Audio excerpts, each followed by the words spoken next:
Welcome everybody to Stock Talk with Nico Kritikos. Today we're going to be doing a stock analysis on Netflix stock, and we're going to start out by looking at the stock chart here.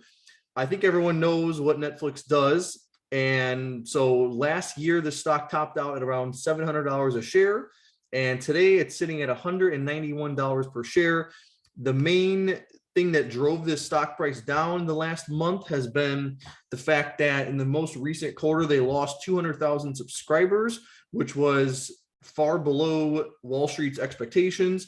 And then to make it even worse, they also they're also expecting another 2 million subscribers to leave in the upcoming quarter. So all the growth that was priced into this company in previous months has now gone out the door, and that's why investors are selling this one off, along with the fact that the whole stock market is pretty much being sold off in general. But if we get started with my checklist here, we can see that the first one is definitely going to be a yes, because it's now down over 75% from its highs. And then if we get into the second and third ones here, we can see that revenue and net income are both strong. They're both growing.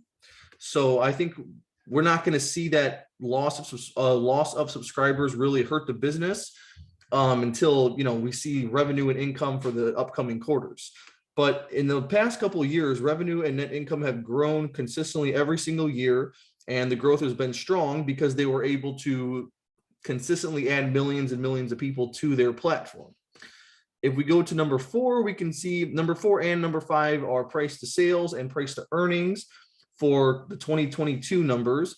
And price to sales is now, this company has in the past, it's traditionally traded at a pretty rich valuation, but now a price to sales of a 3 is very cheap. And this company is still expected to grow 9%. So numbers are, the revenue and net income should still be pretty strong. And the one of the key things to watch out for here is going to be to see if, even if they're losing a couple million subscribers, they're also raising prices. And so the key thing is going to be able to is going to be, will that price increase offset the couple of million subscribers they lose? And I think there's a good chance that it will. I think there's a good chance that enough people will stay on, and especially now that they're putting more effort into prevent people from sharing passwords. I think that some people are going to have to make their own accounts, and then you also have a price increase. So I think that there's a good chance that will keep Netflix's numbers strong. If we look at the price to earnings, 17 is also it's probably fairly valued or undervalued with 10% growth. Then we get to number 6, and I would consider this company very innovative because they were one of the first companies to come out with a streaming service like this. And so in that sense, it's good. But in the sense of, do they have a moat? I would say it's definitely diminishing in the past year or two, as these other companies, so many other companies like Disney, like Apple, like Hulu, like HBO Max, so many of these companies have come out with their own service now that's going to pull a lot of demand from Netflix. And most people would agree that there's other platforms that they would rather spend time watching the content on than compared to Netflix. So that's why it's going to be very important for Netflix the name of the game in the streaming service is just to have quality content that consistently keeps people watching shows on their platform, right? If we go to number 7, we can see that it definitely is a growing industry. That's one of the reasons why so many players are getting in this game. And the industry is expected to grow at 12% a year for the next 6 years or so.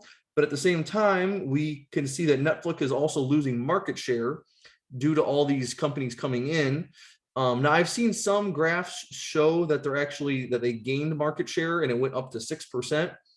But I've seen other ones say that they've gone down from 45 to 40%. So it's kind of confusing, but the bottom line is, with all these new players coming in and them getting hundreds of millions of subscribers on their platforms as well, it's definitely going to take some time, or it's going to pull some demand and pull some of the time off of that people spend on Netflix. So then number 8 is return on invested capital.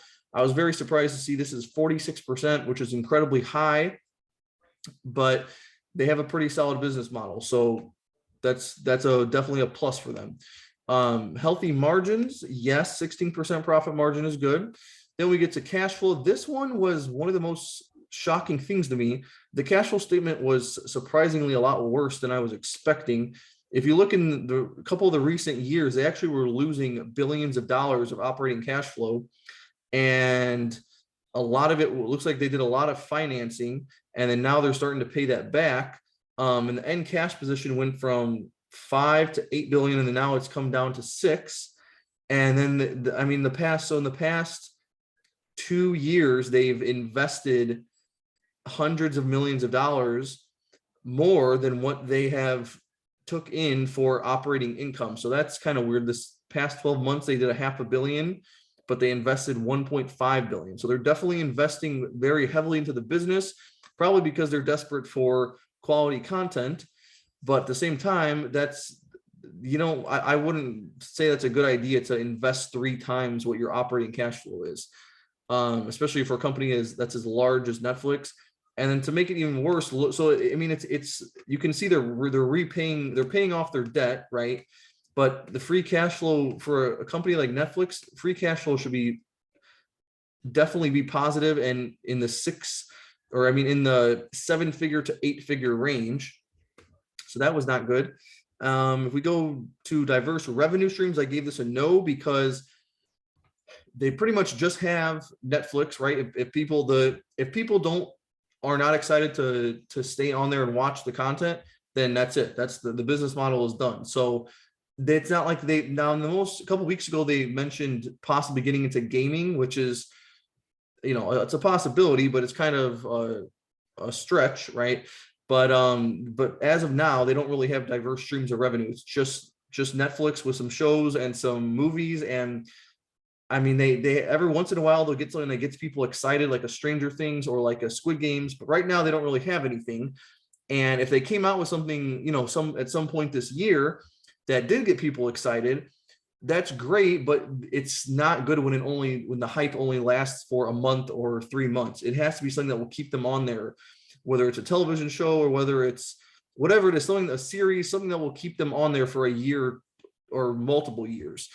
And then we get to the balance sheet and we can see that they do have more assets and liabilities, which is good. Their equity growth is strong relative to the price to book. We have 42% equity growth. It went from 12 billion to 17 billion over the past year. So I was impressed with that.